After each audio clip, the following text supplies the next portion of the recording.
আসসালামু আলাইকুম, welcome back to my kitchen. আশা করি সবাই ভালো আছেন। আসেন আজ আমরা গরুর মাংস রান্না করি। এখানে আমি আজকে 1 কেজি গরুর মাংস রান্না করব, সাথে আলু থাকছে। আমি পরিমাণ মতো সরিষার তেল দিয়ে দিয়েছি। তারপর এর ভিতরে দিয়ে দিলাম একটা তেজপাতা মাঝখান থেকে ছিঁড়ে। আমি সরিষার তেলটা একদম হিট করে নিয়েছি যাতে ঝাঁঝালো গন্ধটা চলে যায়।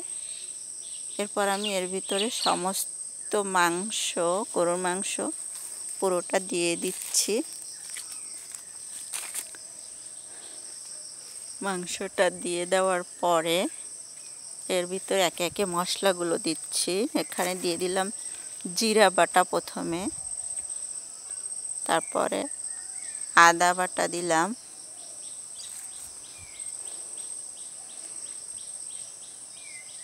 এখন দিয়ে দিলাম হচ্ছে পেঁয়াজ কুচি। আমি পেঁয়াজ বাটা এবং কুচি দুইটাই ইউজ করি।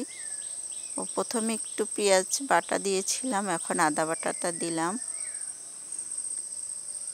এরপর দিয়ে দিলাম দেশি রসুন, 3টা দেশি রসুন কুচি কুচি করে দিয়েছি। আমি সবসময় বাটাটা ইউজ করি, বাটা রসুনটা আজকে ছিল না, তাই কুচি করাটা দিলাম। এরপরে গুঁড়া মশলা দিয়ে দিচ্ছি। প্রথমে দিয়ে দিলাম ধনিয়ার গুঁড়ো, এরপর বাকি যে গুঁড়া মশলাগুলো সেটা দিয়ে দেবো আস্তে আস্তে। এখন দিয়ে দিলাম হলুদের গুঁড়ো দিয়ে দিয়েছি 1 চামচ পরিমাণ। 1 চা চামচ পরিমাণ হচ্ছে মরিচের গুঁড়ো, আর এখানে 1 কেজি মাংস, 1 কেজিতে 1 চামচ মরিচের গুঁড়ো দিয়েছি। যদি শুধু মাংস রান্না করতাম তাহলে 1/2 চামচ দিলেই হতো। এখন আমি এর ভিতরে 3টা আলু দেব বড় সাইজের।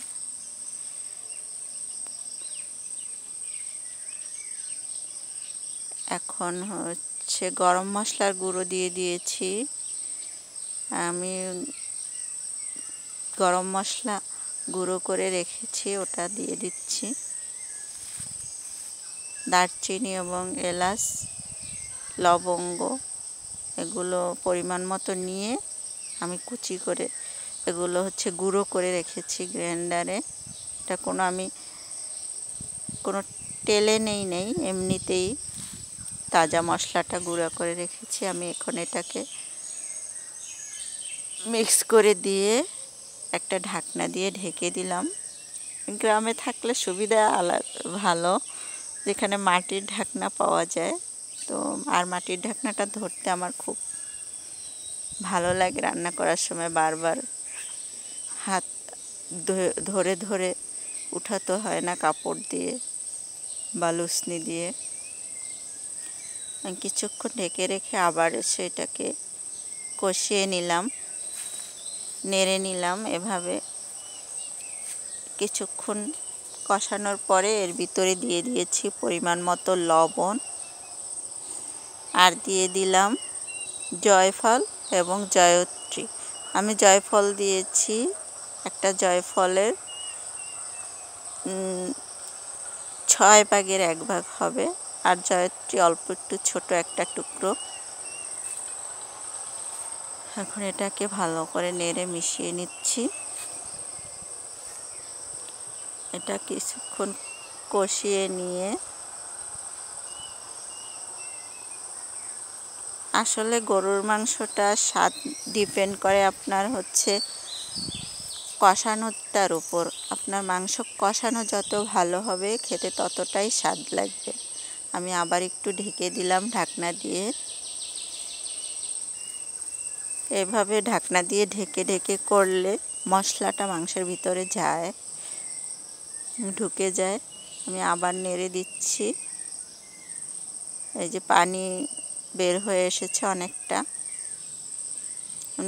আমি আগে এই পানিটা শুকিয়ে নিয়ে আবার পানি ইউজ করে আবার কষাবো। আমি প্রথমেই মাংসটা দিয়ে দিয়েছি, কারণ মাংসটার ভিতরেই যদি মশলাটা কষানো হয় তাহলে মাংসটা খেতে খুবই টেস্টি লাগে। আর যদি হচ্ছে আলাদাভাবে মশলা কষিয়ে নিয়ে মাংস রান্না করা হয় তখন আসলে এটা মাংসের ভিতরে অতটা ঢুকেও না, আর খেতে অতটা টেস্টিও হয় না। তো মাংস যদি টেস্টি করতে চান তাহলে এভাবে রান্না করলেই ভালো হয়। কারণ আমি ছোটোবেলা আমার মাকে দেখেছি সবগুলো একসাথে মশলা দিয়ে তারপর হাত দিয়ে মেখে তারপরে রান্না করতেন। আমি হাত দিয়ে না মেখে এইভাবে একই কথা, সব মশলা দিয়ে কষানোটাই হচ্ছে মেন। আপনি হাত দিয়ে মাখান আর হাতা দিয়ে মাখান, কোনো সমস্যা নেই। আমি কষিয়ে এটা ঝোলটা শুকিয়ে নেব। প্রায় অনেকটা শুকিয়ে এসেছে, শুকনো শুকনো হয়ে গেছে প্রায়।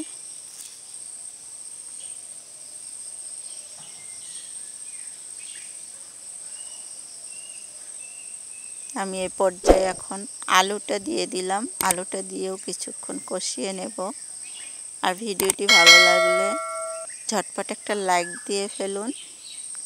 আর অবশ্যই ভিডিওটি শেষ পর্যন্ত কন্টিনিউ করবেন। শেষ পর্যন্ত না দেখলে আসলে আসল টেস্টটা পাওয়া যাবে না। আমার হাতের মাংস রান্নাটা অবশ্য এখন সবাই পছন্দ করে। আমার ভিডিওটি যদি আপনারা ইউটিউব চ্যানেল থেকে দেখে থাকেন তাহলে আমার চ্যানেলটি সাবস্ক্রাইব করে রাখুন। আর যারা ইতিমধ্যে সাবস্ক্রাইব করেছেন তাদেরকে অসংখ্য অসংখ্য ধন্যবাদ। আর এরকম রেসিপি পাওয়ার জন্য পাশের বেল বাটনটি অন করে রাখুন। আমি তো ভিডিও ছাড়ার সাথে সাথেই আপনাদের কাছে নোটিফিকেশন চলে যাবে। আর যারা আমার ফেসবুক পেজ থেকে দেখছেন তারা আমার পেজটি ফলো দিয়ে রাখুন, তাহলে আপনাদের কাছে আমার ভিডিও পোস্ট করার সাথে সাথেই নোটিফিকেশন চলে যাবে। আর যদি ভালো লাগে আপনি ফ্রেন্ডদের সাথেও শেয়ার করতে পারেন। এই যে আমার এখন তেলটা একদম বের হয়ে আসছে কষাতে কষাতে, দেখতে পাচ্ছেন একদম। আমি দুইবার পানি দিয়েছি, একবার পানি ছাড়া ওই যে পানিটা বের হয়েছে ওটা দিয়ে কষিয়ে নিয়েছিলাম, আর একবার পানি দিয়েছিলাম। আমি দুইবার পানি দিয়ে কষিয়ে নিয়েছি, একদম তেল বের করে নিয়েছি দুইবারই। এখন আমি এটা প্রেসার কুকারে ঢেলে দিলাম। ভালো করে কষানোর পর প্রেসার কুকারে ঢেলে দিচ্ছি। আমি আসলে অন্য সময় সবসময় প্রেসার কুকারেই কষিয়ে নিই, আলাদা কড়াইতে প্রয়োজন পড়ে না। তো আজ আপনাদের সাথে শেয়ার করব বিধায় আমি এই যে কড়াই বা প্যানের মধ্যে এটা কষিয়ে নিলাম। আমি সবগুলো প্রেসার কুকারে দিয়ে দিয়েছি। এখন এর ভিতরে পরিমাণ মতো ঝোল দিয়ে দেব। আমার ঝোলটা দিয়েছি বাট আরও একটু লাগবে। একদম মাংসটা ডুবো ডুবো করে ঝোলটা দিতে হবে, কারণ আমি মাখা মাখা ঝোল রাখবো, একটু ঝোল ঝোল রাখবো। আর যদি আপনি কষানো খেতে চান তাহলে আমি প্রথমে যে পানিটুকু দিয়েছিলাম ওই পরিমাণ পানি দিলেই হবে। এবার আমি এটা প্রেসার কুকারের মুখটা আটকে দিচ্ছি ভালো করে। আমি এটা আটকে দিয়ে হাই হিটে একবার ছিটি তুলে নিব। একবার ছিটি তুলে নেওয়ার পরে তারপরে মিডিয়াম লোতে রেখে দেব চুলাটা মিডিয়াম লোতে রেখে দিয়ে আমি ওয়েট করব 40 মিনিট। এই 40 মিনিটের মধ্যে মাংসটা একদম সফট হয়ে যাবে। বুড়ো বাচ্চা সবাই খেতে পারবে, কোনো সমস্যা নেই। 35 মিনিট দিলে হয়তো বা একটু শক্ত থাকবে, তবে ওটাও খাওয়া যায়। বাট 40 মিনিট দিলে পারফেক্ট সিদ্ধটা হয়, সবার পছন্দ মতো হয়, বাচ্চারাও খেতে পারে। আমার হয়ে গিয়েছে 40 মিনিট। আমি এখন এই যে ঢেলে নিচ্ছি। এখন আমি মাংসটা ঢেলে নিলাম আবার সেই কড়াইতে যেটাতে আমি কষিয়েছিলাম। এখন আমার আরও একটা জিনিস দেওয়া বাকি আছে, সেটা হচ্ছে ভাজা জিরার গুঁড়া। এখন আমি ভাজা জিরার গুঁড়োটা দিয়ে তারপরে চুলোটা অফ করে দিব।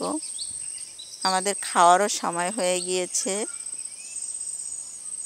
আমার মেয়েটা তাড়া দিচ্ছে, আম্মু তোমার এখনো হয় নাই, এখনো হয় নাই।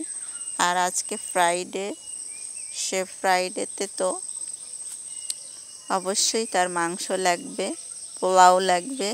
তো এই গরমে এই সপ্তাহে পোলাও রান্না করি না, বুঝাই বলছি আম্মু গরম লাগবে তোমার, তাই দরকার নেই। তো ভিডিওটি শেষ পর্যন্ত দেখার জন্য অসংখ্য ধন্যবাদ।